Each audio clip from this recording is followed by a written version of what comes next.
Sénégalais, Sénégalaises, chers compatriotes africains, amis et partenaires du Sénégal du monde entier, bonsoir.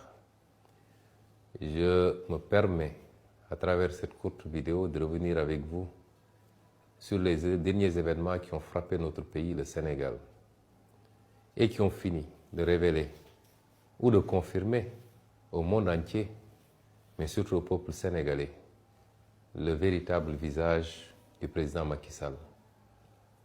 Visage qu'on peut dépeindre sous les couleurs de la haine, de l'acharnement, de la violence gratuite par ses forces de défense et de sécurité, de la persécution permanente contre toutes les voix dissidentes, qu'elles soient de la société civile, des mouvements citoyens ou des partis politiques d'opposition, notamment par l'instrumentalisation d'un pan entier de la justice.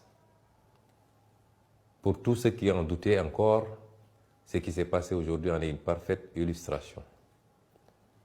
Je commencerai par regretter les nombreuses arrestations de ce jour. Mais je commencerai surtout par regretter le lourd tribut payé encore par la ville de Bignona.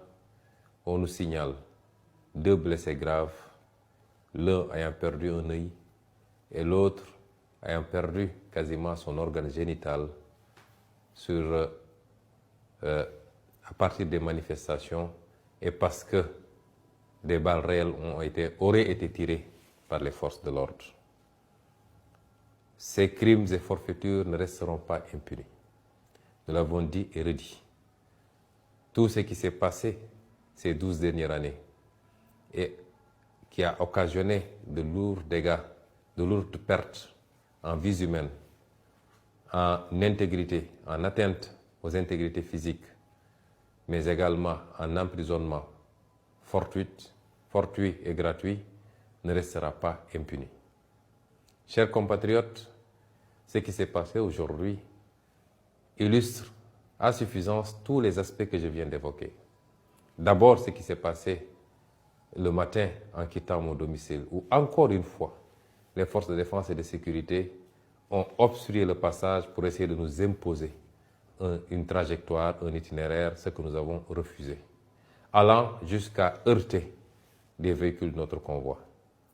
Ce qui s'est passé ensuite au niveau du palais de justice, où le juge en charge de ce dossier a voulu, pour des raisons que personne ne comprend, retenir ce dossier aujourd'hui et le juger, le vider aujourd'hui même. Alors que quasiment tous mes avocats venaient juste de se constituer et n'avaient pas eu accès au dossier, et que les avocats qui en avaient eu accès n'avaient eu accès qu'à une partie du dossier. C'est extrêmement grave. C'est d'autant plus grave que le juge n'a présenté comme motivation à cette attitude que le fait qu'à chaque fois qu'Ousmane Sonko a été convoqué, l'État a été obligé de mobiliser toutes les forces de sécurité et de défense, et que ça a coûté très cher à l'État sénégalais. Avons-nous été demandeurs de ces procès ridicules? Sommes-nous les instigateurs de ces complots et de ces manipulations dont la seule visée est d'obtenir une condamnation pouvant empêcher Ousmane Sonko d'être candidat pour l'élection présidentielle du 25 février 2024. Est-ce que cela peut justifier qu'on empiète, qu'on piétine, qu'on viole les droits de la défense, qui sont mes droits en l'occurrence, simplement parce que la mobilisation de ces dispositifs des forces de sécurité et de défense coûte très cher à l'État du Sénégal? Qu'un juge puisse réagir comme ça est suffisamment inquiétant et doit nous préoccuper par rapport à son indépendance, puisqu'il a pris des instructions pour parler ainsi. Ce qui s'est passé ensuite à la fin de cette audience, puisque n'eût été l'insistance, j'allais dire même la résistance des excellents avocats qui se sont constitués pour notre défense, que je remercie au passage. Énormément d'avocats sont constitués aujourd'hui. Aucun de ces avocats ne nous a demandé d'honoraires pour défendre notre cause. Je les remercie, mais je les félicite surtout parce qu'ils ont fait montre de détermination, de combativité, mais ils ont montré que le Sénégal doit être fier de ses avocats. N'eût été la détermination de ces avocats, mais n'eût été également un barreau debout.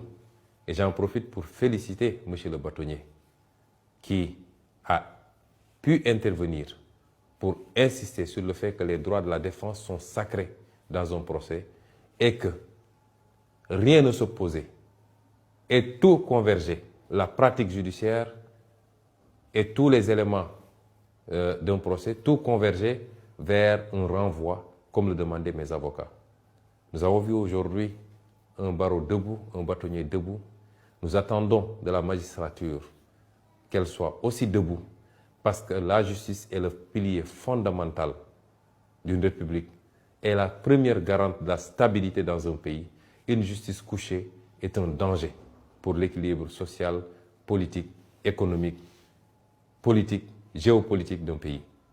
Nous demandons à l'Union des magistrats, à l'ensemble des magistrats, procureurs, juges d'instruction, à revenir à la raison et à comprendre qu'ils ont un sacerdoce, c'est de servir, de juger au nom du peuple sénégalais et non pas de servir les desseins politiques du régime et du président Macky Sall.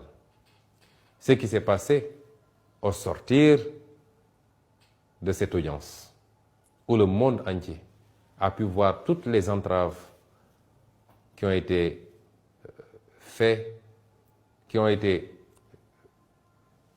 faites sur mon convoi, que des forces de défense et de sécurité aient mobilisé des engins lourds pour bloquer le convoi, essayer de lui imposer encore une fois un itinéraire qui n'était pas le nôtre, vouloir impérativement nous faire passer par le tunnel de Soumbédioune, où il y avait un piège puisqu'il y avait des nervis du régime qui étaient positionnés de part et d'autre de ce tunnel, équipés au même titre que les forces de l'ordre de grenades lacrymogènes et d'armes.